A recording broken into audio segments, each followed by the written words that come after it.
시각 헤드라인입니다. 첫 번째 소식입니다. 미국 국방부가 적대국보다 빠르게 인공지능 기술을 국방 전반에 도입하기 위한 전담 조직을 창설했습니다. 이날 푸틴 러시아 대통령도 반서방 국가들을 규합해서 공동으로 AI 개발에 나서겠다고 밝히기도 했습니다. 국방부 최고 책임자는 중국 등의 적대국들의 AI 도입이 가속화되고 있기 때문에 국가 안보가 위험하다라고 평가하기도 했고요. 이미 세계 1위인 민간 부문의 AI 기술이 계속해서 선두를 달릴 수 있게 지원하고 국방부 전반에 최대한 빨리 도입될 수 있도록 총력전을 펼칠 것이다라고 밝히기도 했습니다. 두 번째 헤드라인입니다.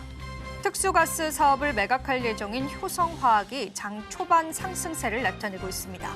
전날 효성-TNC가 효성화학의 특수가스 사업 부문을 9,200억 원에 인수하겠다고 발표하자 재무구조 개선 기대감에 매수세가 몰린 것으로 해석됩니다. 효성화학은 중국 투자 실패와 업황 악화 등으로 1년 안에 갚아야 하는 유동부채가 1조 원을 웃도는 상황이라는 분석입니다. 세 번째 헤드라인입니다.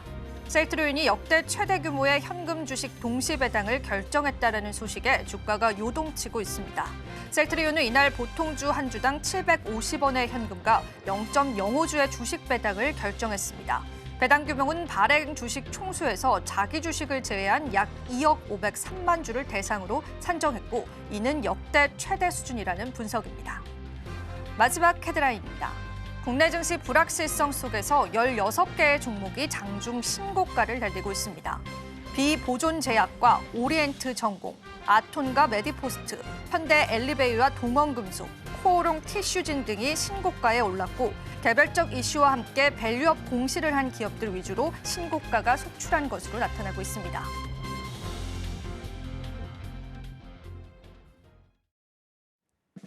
시청자 여러분 안녕하세요. 마켓 쇼쇼쇼 진행을 맡은 이지영입니다. 자, 오늘도 국내 증시는 빨간불이 보입니다. 그만큼 우리 시장에서는 어느 정도의 투심이 개선된 모습이고요. 전일 뉴욕 증시 하락에도 저가 매수세에 관한 유입량들이 계속해서 늘어가고 있습니다. 물론 외국인 이탈률은 보입니다. 하지만 지금 증시는요. 지난 탄핵 정국, 비상 계엄 정국 시기와 맞물려서 어느 정도의 회복세를 나타냈다는 분석입니다. 자, 안팎으로 다양한 이슈가 상존합니다. 윤 대통령의 지지율이 11%로 급락하면서 조기 대선 가능성까지도 우리 시장에 대두하고 있죠. 자, 우리가 챙겨봐야 할 이슈들 참 많습니다. 어떻게 해석하느냐에 따라서 여러분들 투자 전략을 얻어가실 수 있을 것 같습니다. 자, 오늘도 저희가 함께 해드리겠습니다. 오늘 첫 번째 코너부터 소개해드릴게요. 자, 오늘 뉴지스 코너 같은 경우에는요. 글로벌 파트너스의 이성웅 이사님께서 함께 해주실 예정이고요. 저희가 또 기관 투자자의 관점에서의 시장 힌트들도 얻어보고요. 또 AI, 소프트웨어 관련한 시장 힌트들도 함께 해드리겠습니다. 또 저희 방송은요. 유튜브 톡에서도 여러분 시청하실 수가 있습니다. 많은 참여 다시 한번 부탁드립니다. 저희 방송에서 제공해드리는 정보는 투자 판단에 대한 조언일 뿐입니다. 가치 판단과 상승 하락을 보장하고 있지는 않다는 점 다시 한번 유의 부탁드립니다. 서울경제TV와 서울경제신문은요. 당사 브랜드이기도 합니다. 당사 사치간 피해 사례도 늘고 있기 때문에요. 여러분 그 부분도 유의해 주시면 감사하겠습니다. 자, 그렇다면 마감 시장까지 저희와 함께 해보시죠. 분명한 시장의 힌트들 함께 해드리겠습니다. 마켓 쇼쇼쇼 1부 본격적으로 출발합니다.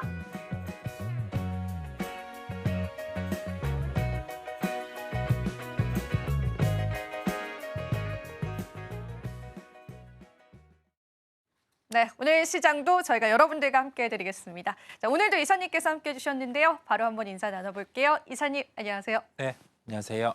네, 오늘도 금요일 시장 저희와 든든하게 지켜주고 계십니다. 이사님 팬분들이 또 많이 보고 있으니까 네. 저희 오늘도 좀 파이팅 해보겠습니다. 네. 자, 헤드라인 먼저 열어보겠습니다. 자, 헤드라인 열어주세요. 자, 오늘 첫 번째 헤드라인입니다. 국민연금 투입량이 최근에 굉장히 많았다라는 건 사실 많이들 접해보셨었고 투자 관점으로 가져가시는 분들도 있는데 이게 과연 적절했는가, 괜찮을까? 우리가 여기서 어떤 시장 힌트 얻을 수 있을까 한번 브리핑 부탁드립니다. 이사님. 우리가 자본시장은 자율에 맡겨서 흘러가는 거죠. 이 속에서 뭔가 자금에 대한 규제를 놓는다라고 하면 그거는 자본시장의 논리라는 좀 어긋나게 됩니다. 시장이 위기가 왔을 때는 우리는 보통 과거에 많이 다뤄왔었던 뭐 증환기금에 대한 집행이라든지 또는 연기금에 대한 투입이라든지 그런 부분은 재량으로 가능하게 열려 있어요. 물론 어느 정도 지수 레벨에 들어와야 된다라는 점은 정해져 있지는 않습니다. 딱 그 명시가 되어 있는 거는 내부적인 시스템 리스크가 발생을 했을 때 증안기금은 집행할 수는 없게 자율 규정이지만 그렇게 돼 있어요. 그래서 여기에 대한 카드는 만지작하기는 했지만 직접 집행되지는 않았던 거죠.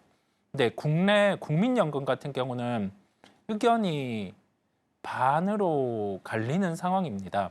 어찌 보면 자본시장을 놓고 거기에서 자율에 대한 규제가 있다라고 하면 과연 국민연금 같은 경우의 역할이 자율성으로 이어질 수 있는가라는 점이겠고요. 반대로 국내 주식 투자에 대해서 어느 정도 비중에 대한 허들을 두자라는 의견들도 있어요. 왜냐하면 우리나라의 국민들이 낸 하나의 세금을 통해서 운영이 되다 보니까 세금이랑 좀 다르죠. 연금과 추후연금을 통해서 운영이 되다 보니까 여기에 대해서는 좀 의견이 갈리기는 한데 저도 좀 반반에 대한 의견이에요. 네. 왜요? 어떤 면에서요? 어찌 보면 이 자본시장에 대해서 자율 논리를 놓고 보면 국민연금에 대해서 국내 주식 투자 규모 허들은 안 돼야 된다라는 생각을 합니다.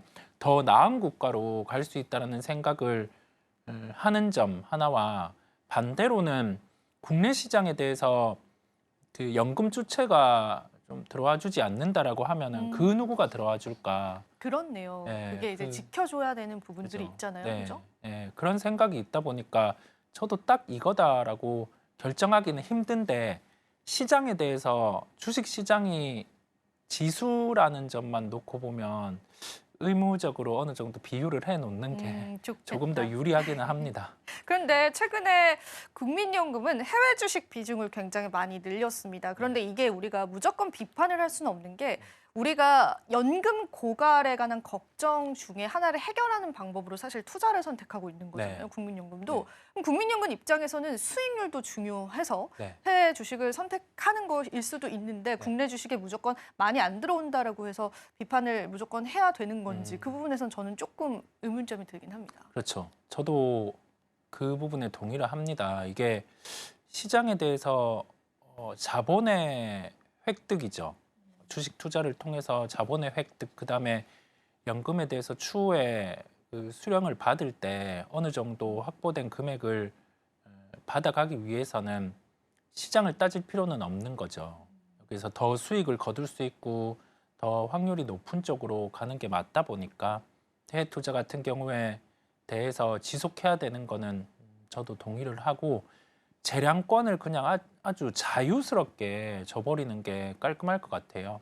규정 같은 경우를 두면 좀 불편해지다 보니 그다음에 그 예전에는 기금 투자 같은 경우가 좀 자율스러웠어요. 네. 그런데 최근에는 좀 규제성도 많아지다 보니까 그다음에 전주로 보내놨다 보니까 맞아요. 예, 참여하는 이 인재들 같은 경우도 좀 거리가 떨어져 있으니 그 고민도 하는 것 같아요. 운용 기간이 그 지방으로 이전하는 그쵸. 것도 예. 하나의 이슈가 됐었고, 근데 우리가 또 국민연금의 관점에서 투자 포인트를 잡으시는 분들도 있다 보니까 국민연금 쪽에서는 어느 기업을 비중을 확대했고 비중을 축소했는지도 많은 분들이 팔로우하시는 것 같거든요. 네. 저희가 좀 준비된 자료도 있긴 한데요. 이 부분에 관한 코멘트들도 한번 들어보겠습니다. 자료를 통해서 기업들을 살펴보면 최근에 비중을 늘렸던 기업은 뭐 녹십자, 한미약품, 한미약품, 네. 그다음에 HDC 현대산업개발, 증권주, 금융주 이런 쪽이 있어요. 네. 비중 축소를 한 건 효성그룹, 그다음에 CJ 대한통운인데 여기에서 구분되는 게 그 제약바이오 쪽 같은 경우는 대형주 같은 경우를 늘리는 모습이었고, 그다음에 금융주 같은 경우는 밸류업 상향이 있다 보니까 조금 더 늘린 것이겠고요. 반면에 비중 축소한 것 같은 경우는 그룹사에 대한 이슈가 있는 효성그룹 같은 경우를 줄이는 모습이었어요. 그런데 크게 지분에 대한 점은 왔다 갔다 하지는 네. 않았어요. 우리가 여기에서 고려할 수 있는 게 좀 액티브한 종목들에 대한 접근보다는 좀 노멀한 종목에 대한 접근이 많았던 거고, 비중 축소는 이슈에 대한 부분이 있을 때 좀 빠질 수 있는 종목들이 그렇게 빠졌다 보니까 연금에 대해서 비중을 조절하는 그런 기업들을 추적해서 매매하는 건 수익률에 대한 부분의 기여도는 높지 않아요. 왜냐하면 이게 또 시차를 두고 이렇게 오다 보니 그렇네요. 네. 그다음에 또 연금 같은 경우는 패시브와 액티브로 나뉘는데 그렇죠. 네. 지수 복제형으로 진입하는 자금들이 있고요. 액티브 같은 경우는 연금 본계정으로 직접 운영하는 자금도 있지만 아웃소싱을 주는 자금들이 있다 보니 그냥 되려 연금에 투자해서 아이디어를 얻어보면 왜 이런 종목을 사지? 라고 생각드는 그런 종목이 스타가 되기도 합니다. 왜냐하면 그런 종목들 같은 경우는 아웃소싱을 준 주체에서 사는 종목들이다 보니까요. 네. 또 그와 함께 연금에 대한 비중이 높은데 갑자기 막 매도가 나오는 경우가 네, 있어요. 네. 그런 경우에는 아웃소싱을 준 자금을 회수할 때 회수하면은 그때는 그 다른 받는 주체에서 규정이 그렇게 있지는 않지만은 새로운 종목을 편입하고 싶어 하다 보니까 바로 현금화를 시키기도 해요. 그래서 연금 계정이 순수 연금 계정이 아니라 아웃소싱을 준 금액일 수도 있고 그런 게 좀 급하게 매도가 나올 수도 있다 보니까 여기에서 즉 결론은 연금 따라서 하면 안 된다. 하면은 그렇죠? 우리가 쉽지 조금 않다. 뭐 네. 시차도 있고 하다는 그러네요. 말씀 드립니다. 네, 좋습니다. 많은 분들 궁금해하실 것 같은데 일단 저희가 한 가지만 더 마지막으로 짚고 넘어가겠습니다. 개엄 후에 평가액 감소된 종목 탑 5를 저희가 또 준비를 해봤는데 이 부분에 관한 코멘트를 조금 주시면은 우리가 투자할 때 좀 참고하기 좋을 것 같습니다, 이사님.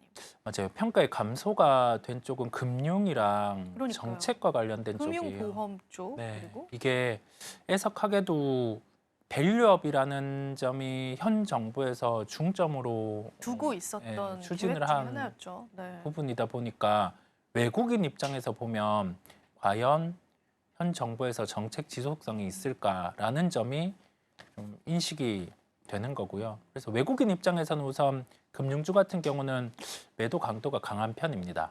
그리고 두산에너빌리티 같은 경우는 대표적인 원전과 관련된 기술력을 보유하고 있는 기업이다 보니까 주가가 그 사태와 함께 하락하는 모습이 나타났어요. 그래서 좀 관련된 종목 이건 불확실성이 있었다 보니까 기업 가치보다 더 밀린다라고 하면 네. 주가는 다시 올라올 수 있겠지만 현 정부에서 변화가 있고 정책이 확정돼야 다시 방향성을 정할 수 있음을 말씀드립니다. 네, 좋습니다. 이렇게 해서 오늘 첫 번째 뉴스 한번 저희가 체크해봤고요.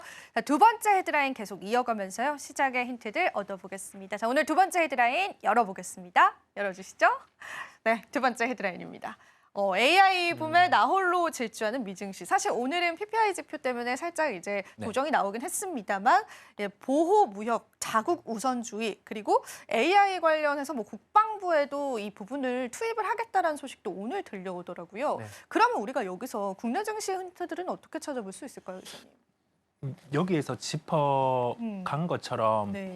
보호무역이나 자국 우선주의 같은 경우는 새로운 미국 정부가 들어섰을 때는 더 강화될 수가 있겠어요. 그러면 우리가 고민해 볼 건 지금이 저와 같은 컨센을 반영한 시장인가 아닌가에 대한 고민을 해볼 필요가 있는데 이미 다 반영을 한 시장이고 그 속에서 중국 같은 경우가 대규모의 경기 부양책을 진행을 하는 거죠. 14년 만에 재정 정책을 가동하다 보니 중국 입장에서 그러면 미국과 약간 정면 승부를 해본다라고 볼 수 있어요.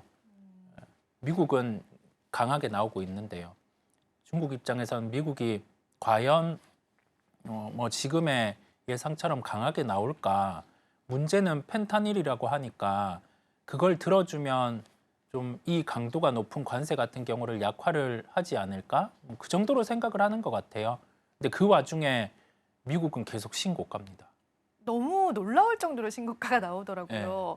거품론도 분명히 있다라고 보여지거든요. 월가에서도 막 의견이 다르긴 하지만은 일부 또 아이비들은 이제는 이제 거품이 빠질 때가 됐다라고 보거든요. 그러면은 이사님은 어떻게 생각하시는지 궁금하고요. 만약에 이 거품이 빠졌을 때 이 증시 자금들이 이제 국내로 유입될 수 있는 가능성이 있는지도 한번 체크해 주시면 고마울 것 같습니다.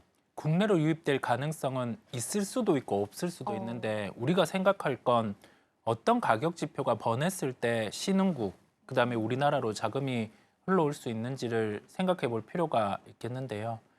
달러 약세가 나타나는 상황이 돼야지. 예, 상대적으로 신흥국 통화가 좀 유리하게 되고, 통화가 유리하다라고 해서 무작정 자금이 들어오는 게 아니라 타 신흥국 대비해서 우리나라가 경제 성장률 같은 좋아야 경우가 되고. 우위에 있어야 되는 상황입니다. 그러면 우리는 간접적으로 좀 희망 회로를 돌려보면 중국이 지금 경기 부양책을 단행을 하는데 이 효과가 수요로 연결돼서 나타나면 그다음에 미국이 예상보다 지금 뭐 중국이나 기타 국가에게 관세를 강하게 부여하지 않으면 그때는 신흥국도 유리할 수는 있습니다. 핵심은 중국이 살아나야 되는 애석함이 있는데요. 이건 뭐 어떻게 되는지 보는 거라는 말씀을 드리고, 미국 시장 같은 경우는 지금 많이 비교하는 게 IT 버블 시기와 비교를 합니다. 뭐 하드웨어, 소프트웨어 쪽 같은 경우에 밸류를 비교하는데 그때는 가깝게 1년 뒤에 실적이 답보되는 뭐 주가 수익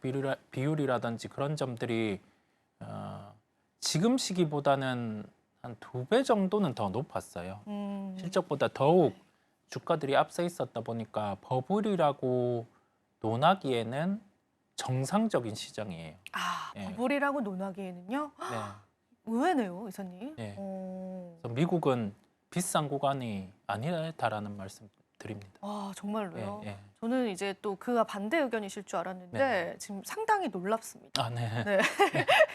그렇다면은 우리가 이 미국 시장에 관한 AI 소프트웨어 강세 때문에 국내 증시도 좀 영향을 받고 있잖아요. 어제 시장에서 그 소프트웨어 쪽도 그렇지만 OLED 쪽도 오랜만에 좀 네. 반응이 좀 나와주더라고요. 이쪽 섹터 쪽에 관해서는 이사님 어떻게 보세요?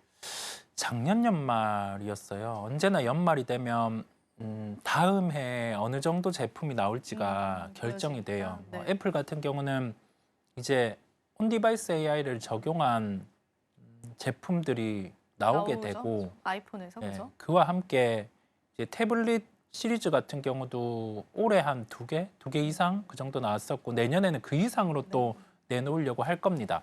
그럼 이게 무조건 나온다라는 게 아니라 애플이 인텔리전스를 적용한 디바이스가 예상 대비해서 시장에서 잘 팔릴 때 그때 같은 경우 예정된 뭐 탭이라든지 이와 관련된 제품까지도 나올 수 있을 거예요. OLED는 기댈 수밖에 없는 게 많은 제품들이 나와줘야 되고요.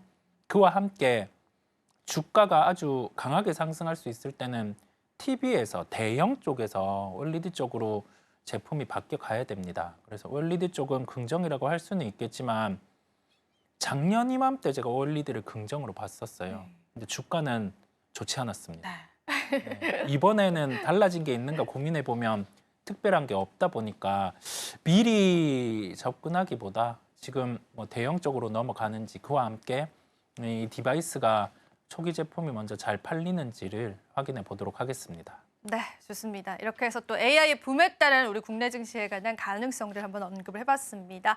자, 저희가 이어지는 코너 있습니다. 오늘도 은혜로운 섹터 준비되어 있는데요. 자, 오늘도 시장에 있는 이슈들 좀 체크를 해보도록 하겠습니다. 자, 오늘 게임 관련주들 움직이잖아요. 어떤 이슈들이 이끌었는지 체크를 해보시고요. 그리고 오늘 또 밸류업 공시에 따라서 주가의 탄력을 받은 종목군들 상당히 많았습니다. 셀트리온과 현대엘리베이 과연 어떤 흐름들 계속 이어져 갈지 체크해 보시면 되겠습니다. 자, 여러분 채널 고정해 주시고요. 이내려온 섹터 바로 이어집니다.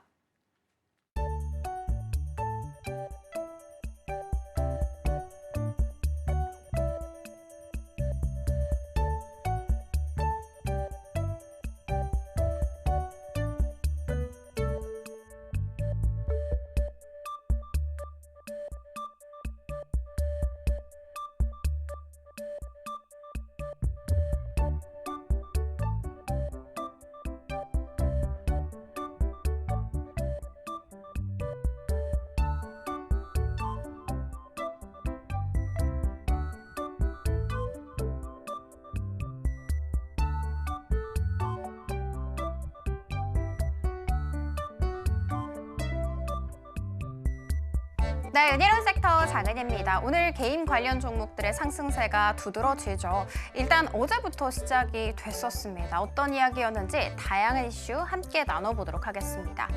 전 위메이드 대표 장현국이 복귀를 알렸습니다. 어디로 복귀를 하냐? 액션스퀘어 공동대표로 합류하기로 했습니다. 장현국 전 대표는요, 50억 원을 액션스퀘어에다가 투자를 해서 지분 9.6%를 확보키로 했습니다. 이 같은 소식 속에 액션스퀘어와 모회사인 링크드, 연이틀 상한가 안착 후에 거래가 되고 있습니다. 제가 이렇게 한번 차트 들고 와봤습니다. 액션스퀘어 같은 경우에는 주가가 정말 바닥이었거든요. 그런데 복귀 소식이 나오기 전날부터 이렇게 장대 양봉 그리더니 복귀 소식이 나오자마자 점상입니다. 그러니까 장 초반부터 바로 상한가 직행 후에 풀리지 않았다는 것이죠. 자, 그리고 링크드 역시도 이렇게 2거래일 연속해서 장대 양봉 잘 연출이 되고 있습니다. 왜 이렇게 시장이 열광을 할까? 바로 장현국 전 대표는 미다스의 손으로 불리기 때문입니다. 왜 그러는지 살펴보도록 할게요. 일단 지금은 빅5 기업이 되어버린 시프트업에 이미 과거 2018년에 100억 원을 투자를 합니다. 그리고 지분 4.3%가량을 취득을 해요. 그리고 나서 2023년에 전부 다 팔아치워서 7배의 차익을 거두는데 성공을 합니다. 자, 그리고 두 번째는요, 카카오 게임즈의 개발 주요 계열사인 라이온하트에다가 50억을 투자를 하거든요. 그리고 나서 일부를 2022년에 처분을 하고 1,186억 원을 회수하는 데 성공을 합니다.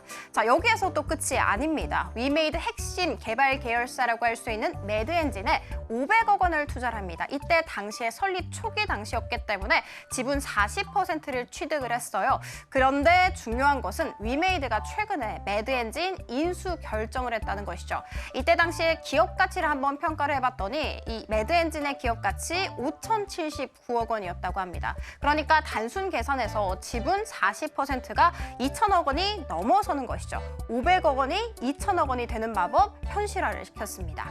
자, 업적도 좋습니다. 위메이드 재직 당시에 위믹스라는 암호화폐를 출범시키는 주역이었었고요. 뿐만이 아니라 위메이드가 P2B P2E 선두주자가 되게끔도 만들었습니다. P2E라는 것은 플레이 투 언이라고 해서 게임을 하면서 돈을 버는 것을 의미한다는 거 체크해드리도록 할게요. 마냥 좋냐? 그건 또 아닙니다. 왜냐하면 장현국 전 대표는 사법 리스크가 좀 있기 때문입니다. 지금 현재까지도 위믹스 유통량을 조작한 게 아니냐라는 관련해서 재판이 진행되고 있다는 점 체크해드리도록 하겠습니다. 이랬던 그가 액션스퀘어에서도 또다시 블록체인 사업을 한다는 것 자체가 좀 우려스럽다라는 목소리가 있습니다.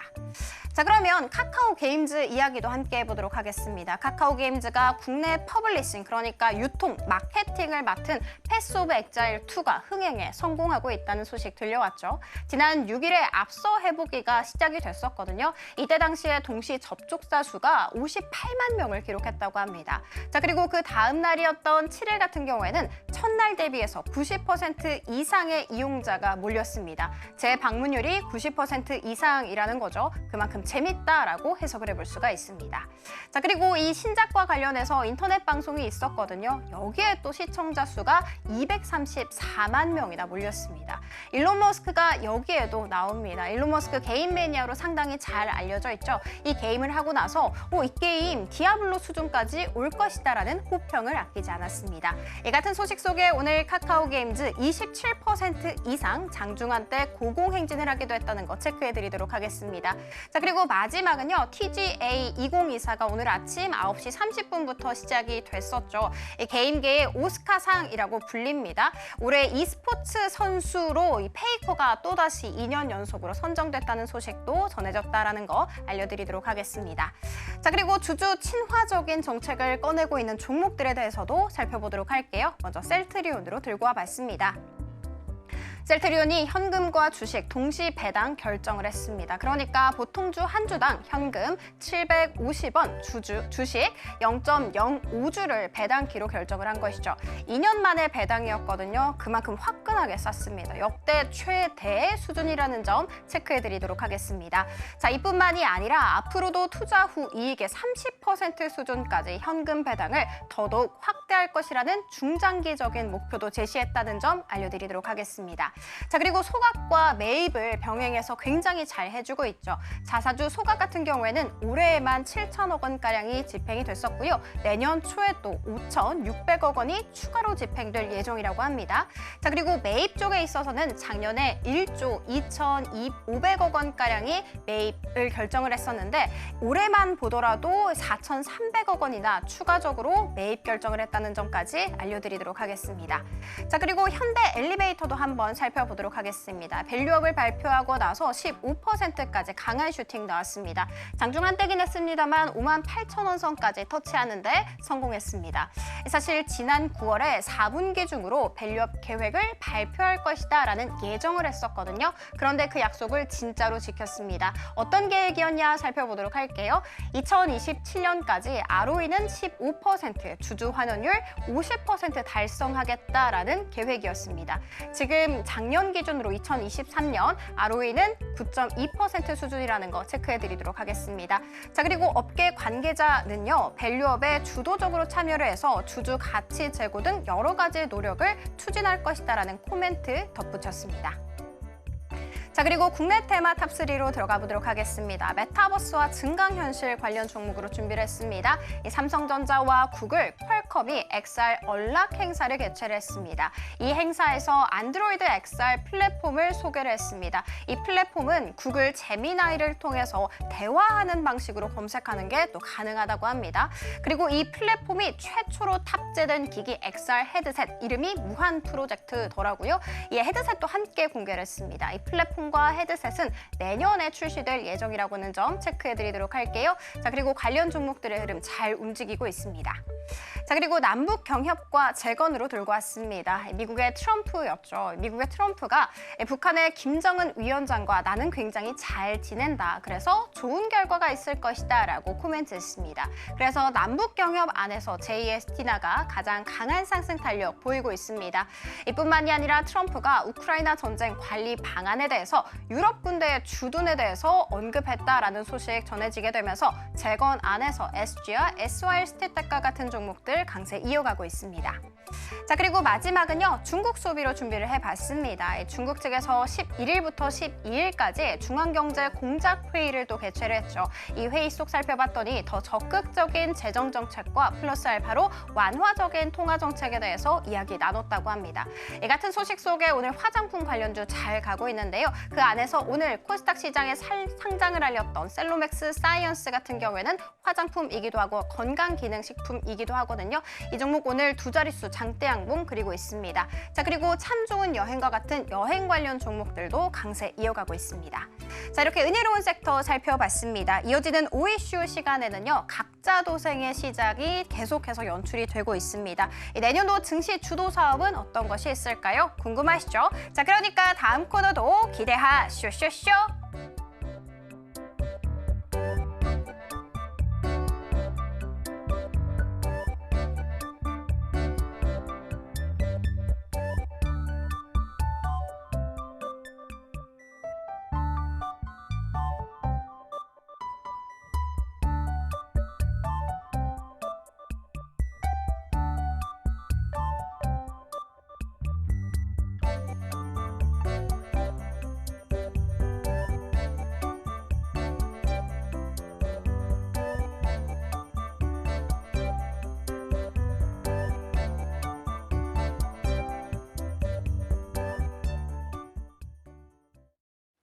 네, 은혜로운 섹터 살펴보고 오셨습니다. 자, 이제 다시 이사님 만나볼 시간인데요. 자, 이사님께서는 오늘 시장 한 줄 평으로 어떻게 정리를 해주실지 궁금합니다, 이사님. 네. 오늘 시장 한 줄 평 바로 들어볼까요?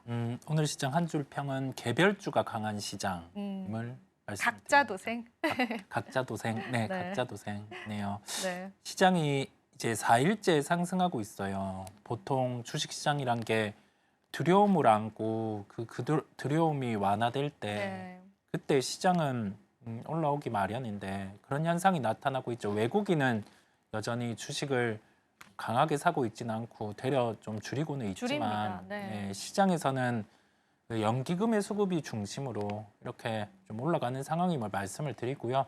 종목 같은 경우 지수는 어느 정도 이제 다시금 그때 충격 레벨까지 올라왔다 보니 개별주가 반응하는 시장이 연출되고 있음을 말씀을 드려봅니다. 네, 개별주가 강한 시장입니다. 외국인 이탈률들도 지금 시장에서 보이고 있는 상황이고요. 우리 시장에서 사실은 오늘 신고가 종목 중에서도 개별 종목 장세가 좀 이어지고 있다는 부분에서 챙겨봐야 될 이슈는 더 많은 것 같습니다. 자, 그럼 이사님과 함께 또 시장 전략들 계속 이어가 보도록 할게요. 이사님, 오늘의 5이슈 직접 열어주셔야 하는 거 아시죠? 네. 그래서 한번 부끄러워 마시고 한번 시원하게 저희 열어주세요. 네, 오늘의 이슈 네. 열어주시죠. 열어주시죠. 열어주시죠. 아, 새롭게 뜰 주도 섹터. 사실 이제 2025년 준비해야 됩니다. 그죠? 네. 지금 이제 안 좋았던 올해를 떠나보내고 그죠. 2025년 주도할 섹터. 이사님 과연 어떤 섹터 골라오셨을까요? 우리가 우리나라보다 더 큰 시장에서 어떤 산업이 좋아진다라고 하면 그 산업이 우리나라에서도 각광을 받을 수 있음을 말씀드리고요. 주도주를 언제나 찾고 싶어 하는데 그 주도주의 시작은 정책이 좋을 때, 정책에 대한 진행이 있을 때입니다. 그러면 미국 시장으로 가봅니다. 미국 시장 속에서 이번에 트럼프 당선인이 1월 20일에 취임을 하게 되죠. 네. 취임을 하는 상황 속에서 가장 근접하게 달라진 기업은 테슬라입니다. 맞아요. 테슬라 같은 경우는 일론 머스크가 최근 중점으로 진행한 사업이 우주항공, 그다음에 로봇, 자율주행 그런 부분이 있고요. 이쪽과 관련된 기술은 지금 최적화가 돼 있는 상황입니다. 네. 마지막 남은 건 규제의 철폐죠. 네. 그래서 규제의 철폐 같은 경우는 필요한 게 정치와 연결이 되어 있어야 되다 보니까 일론 머스크 같은 경우가 이번 대선에서 한 후보에게 거의 인생을 베팅한 거죠. 거의 이제 100% 베팅했죠. 그렇죠. 네. 예, 뭐 비즈니스도 잘하지만 그 어찌 보면 그 인생의 베팅도 상당히 잘했다라고 보이는데 그와 함께 말씀드린 세계 산업이 규제가 네. 이제 철폐가 되는 상황이에요. 새로운 시장이 열리는 거죠. 그렇죠. 그 속에서 우리나라 같은 경우도 우주항공은 과거에는 이게 미국과 현재 러시아, 과거 소련 간에 약간 군사적인 충돌 요인이었다라고 하면은 이제는 군사를 넘어서 통신이라든지 이런 부분과 연결이 돼요. 우리나라도 통신 위성 발사에 대한 경험이 있고 올해까지는 공공 프로젝트 위주로 진행되었다라고 하면은 이제 사기업의 프로젝트로 진행이 됩니다. 미국과의 협업까지도 함께 하는 거고요.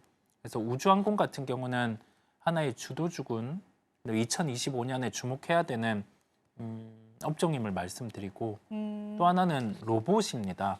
로봇은 우리가 휴머노이드 로봇이란 건 가장 핵심은 단가예요. 단가.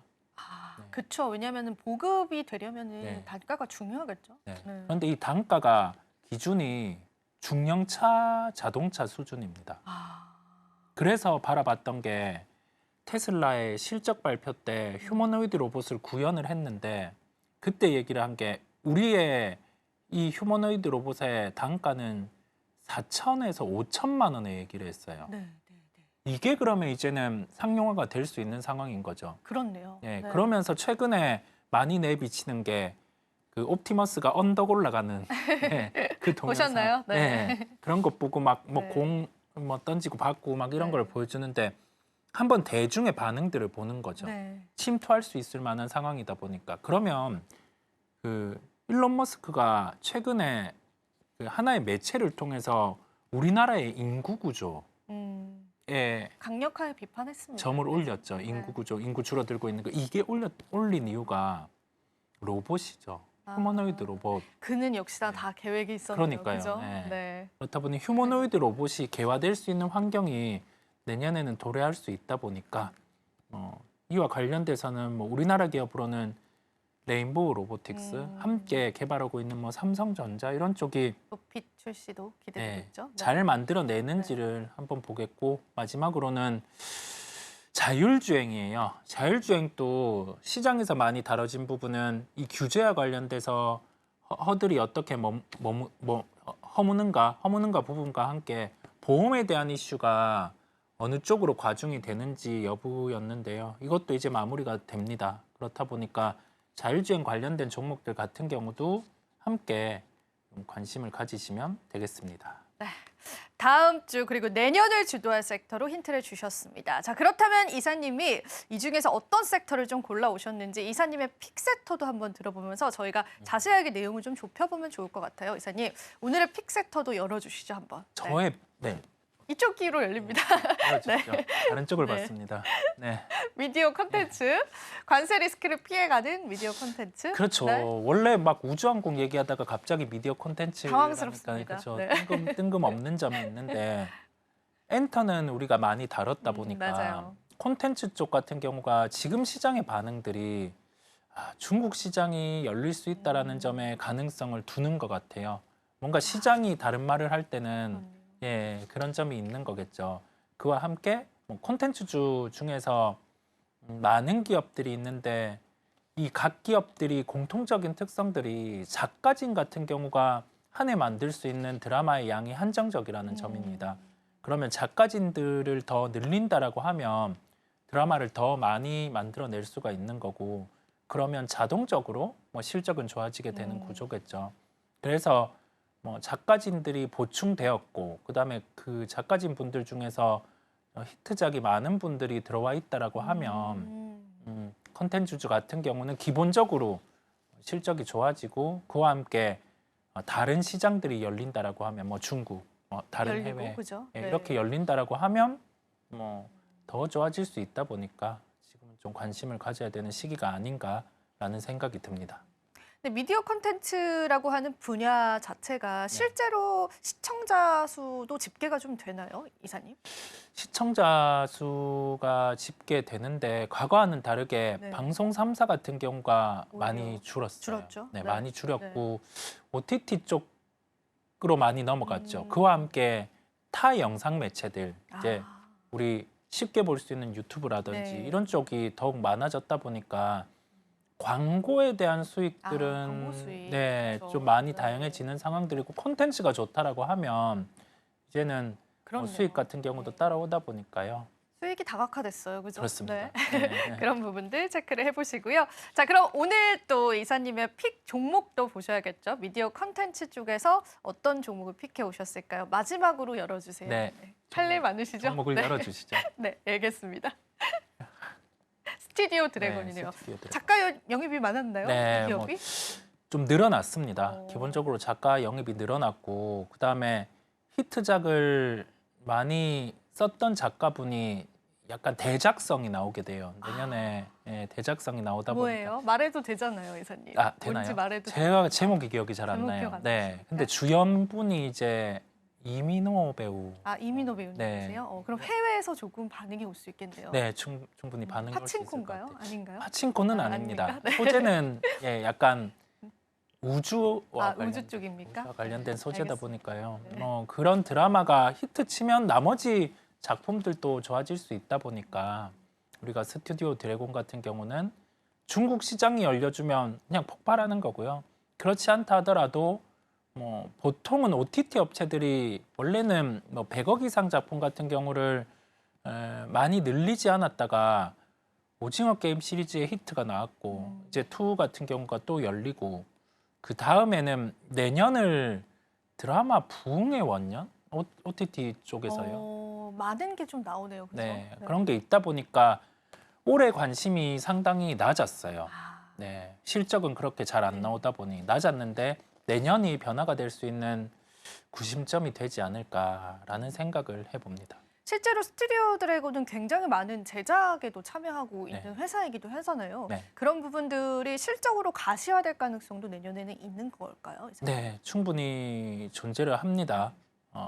작가진이 늘어나면 그 늘어나는 수치가 한 20% 정도가 돼요. 많이 늘어났네요. 네, 그 정도가 되다 보니까 여기에서는 실적 매출이 더 발생할 수 있는 상황이고 단순히 실적만 좋아지면 주가는 뭐 그에 해당하는 정도로만 올라갈 텐데 타 국가의 시장들이 열릴 수 있다라는 점 그런 점까지 한번 무게를 뒀기에 스튜디오 드래곤 같은 경우를 보게 되었습니다. 오히려 올해보다 내년이 조금 더 기대가 되는 그런 신작들이 좀 많이 나오기 때문에 한번 기대를 해보고 거기에다가 이제 중국 쪽에 관한 시장이 열린다라는 네. 기대감들도 같이 여러분들 체크해 보시면 좋겠고요.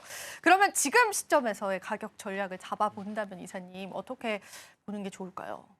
현재가도 그렇게 부담은 없습니다. 부담 없는 가격이다? 그렇게 부담은 없고 보통 뭐 전고점 그 이상 지금 주가 수준에서 한 20% 정도 기본 상승할 수 있는 여력이 존재하다 보니까 미디어 컨텐츠 중에 뭐 스튜디오 드래곤을 보고 그와 함께 좀 당장 실적이 좋아지지는 않지만 CJ ENM 이런 쪽도 함께 보시면 그래서 얼마까지를 우리가 지켜볼 수 있을까요? 현재- 최대폭으로. 현재가 최대폭요. 네. 만약에 여기에서 네.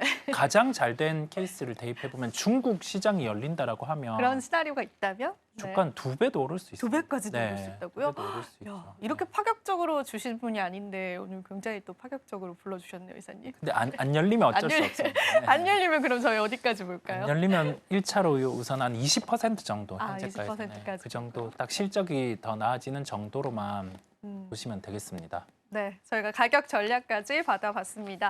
자, 이사님과는 여기서 인사드리도록 하고요. 잠시 뒤에 저희가 증권가 픽한 5가지 종목에 관한 리포트도 있으니까요. 채널 고정해 주시면 감사하겠습니다. 자, 이사님과 인사드려볼게요. 이사님 고맙습니다. 네, 감사합니다.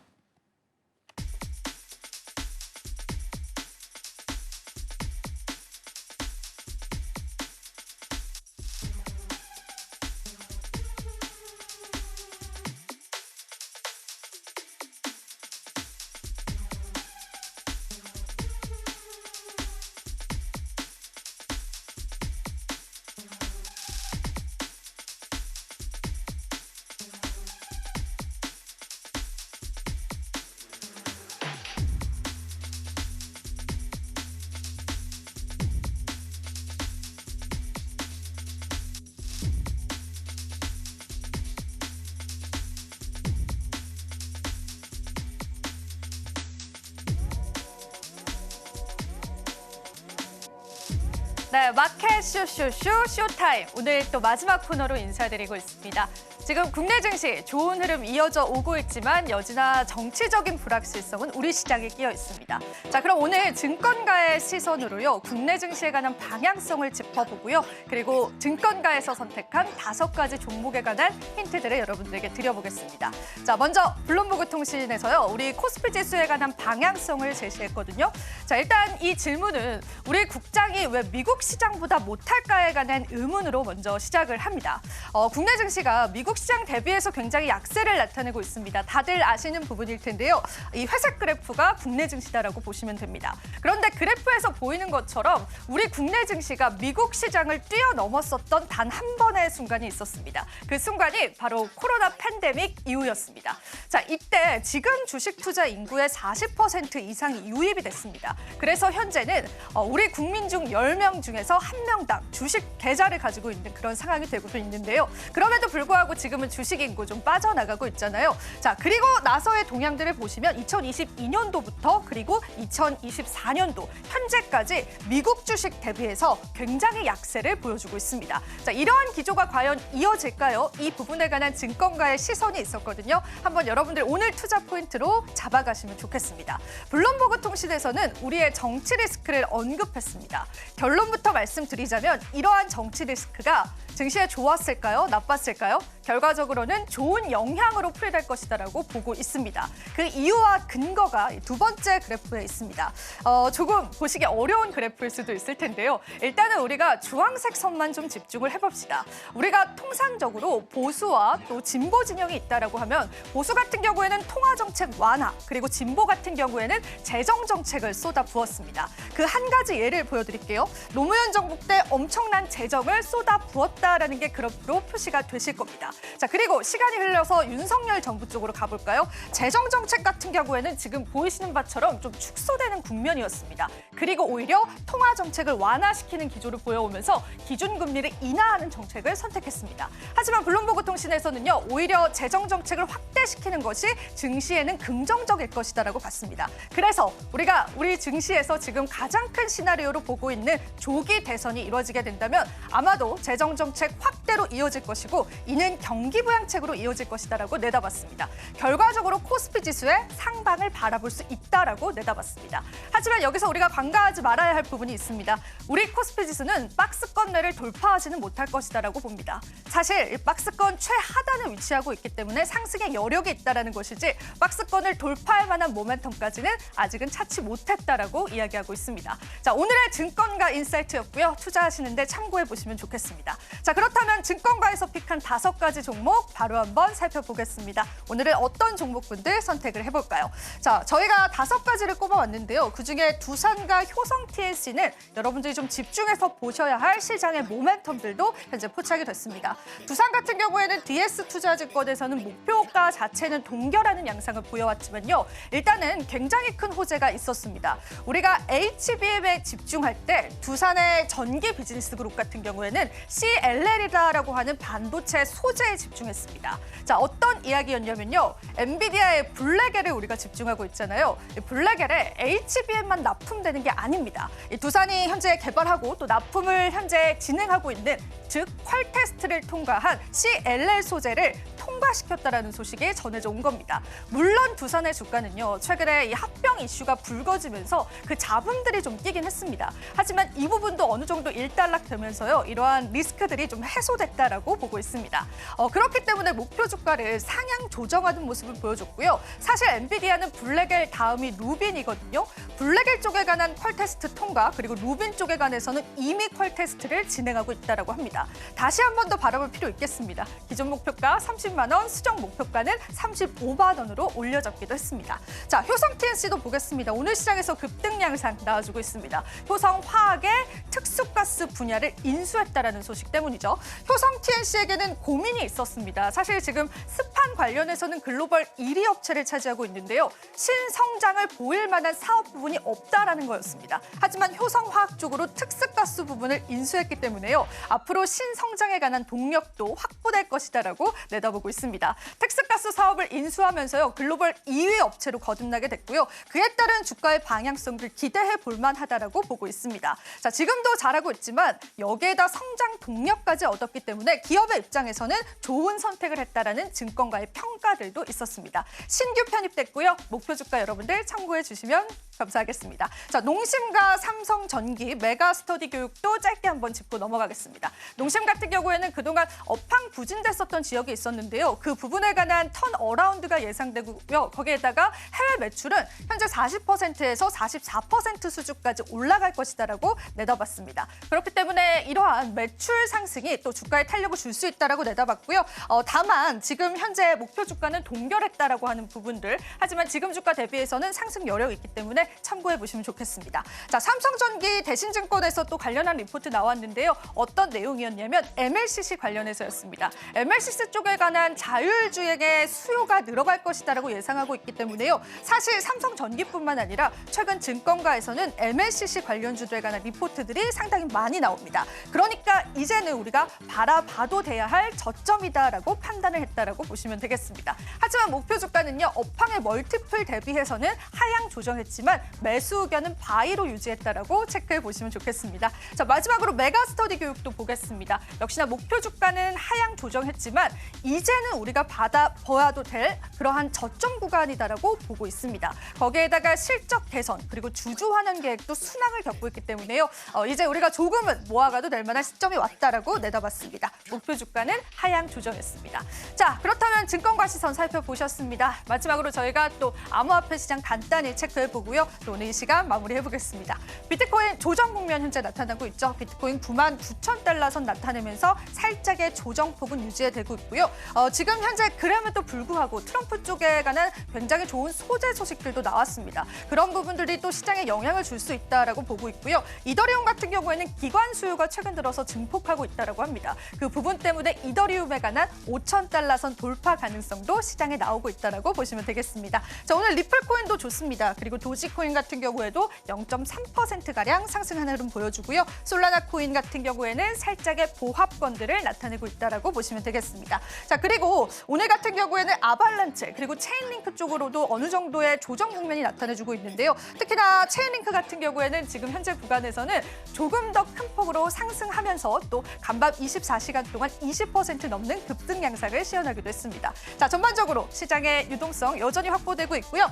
지금 방금 10만 달러 선 비트코인 다시 한 번 더 돌파됐다라고 하는 부분들 저희가 체크해드리도록 하겠습니다.